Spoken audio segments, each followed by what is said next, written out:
Hello बच्चों, let's see this question. Match the compound in column 1 to the best technique of separation listed in column 2. Column 1 में हमारे पास कुछ compounds दिए हुए हैं और उनके लिए जो best separation technique होगा वो column 2 में दिया हुआ है जिसका हमको combination लगाना है। और इस combination के basis पे हमारे पास बच्चों चार अलग अलग options दिए हुए हैं। तो चलिए इस क्वेश्चन को सॉल्व करते हैं और सबसे पहले तो ये देखते हैं कि इस क्वेश्चन को सॉल्व करने के लिए हमारे पास कौन से की कॉन्सेप्ट की जानकारी होनी चाहिए। देखो ये जो सवाल है ना, ये बेसिकली हमारे पास सेपरेशन टेक्निक का सवाल है। हमें अलग अलग सेपरेशन टेक्निक ही पता होना चाहिए इस क्वेश्चन को सॉल्व करने के लिए। सेपरेशन टेक्निक्स, ठीक है। अब देखिए जो हमारे पास सबसे पहला ऑप्शन है ना बच्चों, एक्चुअल में यहाँ पे देखो जितने भी सेपरेशन टेक्निक्स हैं ये सारे के सारे इंपॉर्टेंट है, तो हम लोग इसको ऑप्शंस के साथ ही डिस्कस कर लेते हैं। जो हमारा सबसे पहले ऑप्शन है बच्चों, वहां पे है कि camphor containing non volatile impurities. देखिए कैम्फर जो होता है वो आपका वॉलाटाइल होता है, ठीक है, यानी इसको थोड़ा सा हीट कर देने पे वोलाटाइल होता है, यानी इसको हीट कर देने पे ये जो है आपके पास डायरेक्टली सॉलिड से गैसियस फॉर्म में चला जाता है और इसमें नॉन वोलेटाइल इंप्योरिटीज है।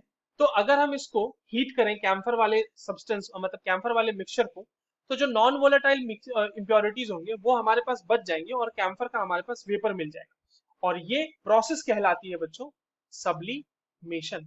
तो कैम्फर के लिए जो बेस्ट सूटेबल टेक्निक होगा वो होगा सब्लिमेशन। मैचिंग करते चलते हैं, ए के साथ हमारा मैच कर जाएगा बच्चों, इसीलिए Q that is sublimation. Now coming to B, impure sample of aniline.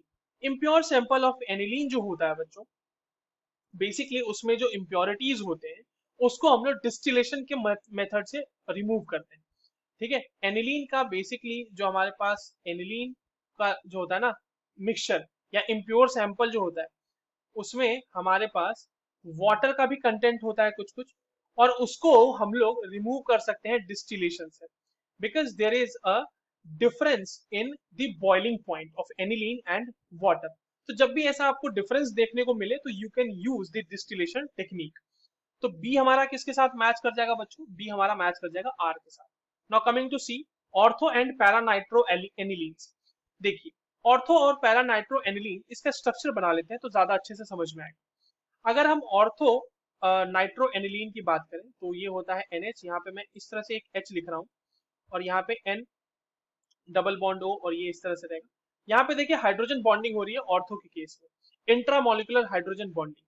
Where as in case of paranitro aniline, अगर आप पैरानाइट्रो एनिलीन बनाए तो वहां पे इंट्रामोलिकुलर नहीं बल्कि इंटरमोलिकुलर हाइड्रोजन बॉन्डिंग होगी।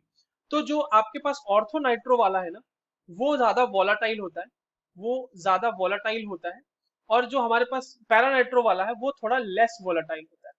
साथ ही साथ अगर आप ध्यान दें तो पैरानाइट्रो एनिलीन जो है उसकी एफिनिटी टुवर्ड्स वाटर ज्यादा होगी, और आपके पास वोलाटाइल जो वाला है यानी कि ऑर्थोनाइट्रो एनिलीन है उसकी एफिनिटी टुवर्ड्स वाटर या फिर कोई भी ऐसा सॉल्वेंट जो पोलर सॉल्वेंट है उसके खिलाफ उसके तरफ उसकी जो एफिनिटी होगी वो कम होगी, क्योंकि वो खुद ही आपस में इंट्रामोलिकुलर हाइड्रोजन बॉन्डिंग करने में व्यस्त है। तो मैंने ये क्यों बताया कि सॉल्वेंट के लिए एफिनिटी अलग अलग होगी, क्योंकि क्रोमैटोग्राफी में जब हम कॉलम क्रोमैटोग्राफी करते हैं तो सॉल्वेंट के लिए अलग अलग एफिनिटी हमारे लिए यूज में आती है। तो हम क्योंकि हमारे पास देखा हमने कि सॉल्वेंट के लिए एफिनिटी अलग अलग है, तो हम क्रोमैटोग्राफिक टेक्निक भी यूज कर सकते हैं इसको सेपरेट करने के लिए। और साथ ही साथ क्योंकि इनके बॉइलिंग पॉइंट में भी डिफरेंस होगा due to that intramolecular hydrogen bonding and intermolecular hydrogen bonding, तो इसे हम डिस्टिलेशन मेथड से भी सेपरेट आउट कर सकते हैं। तो हम इसे आर और एस मतलब ये सी जो है हमारा वो आर और एस दोनों के साथ मैच कर जाएगा। नाउ कमिंग टू डी, देखो बच्चों ईथर और इथाइल अल्कोहल में बेसिक डिफरेंस होता है बॉइलिंग पॉइंट का, and that is why to separate out ether from ethyl alcohol the best technique used is the distillation. तो डी तो हमारा सिंपल आर से हो जाएगा। क्रोमैटोग्राफी इसलिए यूज नहीं करते क्योंकि मिथाइल अल्कोहल और ईथर जो होते हैं उनकी सॉल्युबिलिटी ऑलमोस्ट सेम होती है, डिफरेंट डिफरेंट अगर आप पोलर सॉल्वेंट्स लेंगे तो, जो जनरली यूज किया जाता है क्रोमैटोग्राफी में, ठीक है। तो that is not a best suitable method to separate them. और सब्लिमेशन तो हो नहीं सकता क्योंकि सॉलिड फॉर्म में है नहीं, ना तो हमारा एनिलीन सॉलिड में था, ना ऑर्थो पैरा नाइट्रो एनिलीन था सॉलिड फॉर्म में, ना ही ईथर हमारा सॉलिड फॉर्म में। अब देखो इसमें से मैंने किसी में भी डिफरेंशियल एक्सट्रैक्शन क्यों नहीं मैच कराया, डिफरेंशियल एक्सट्रैक्शन जो होता है बच्चों, वो एक सेपरेशन टेक्निक है। हम बात कर रहे हैं डिफरेंशियल एक्सट्रैक्शन ना, डिफरेंशियल एक्सट्रैक्शन।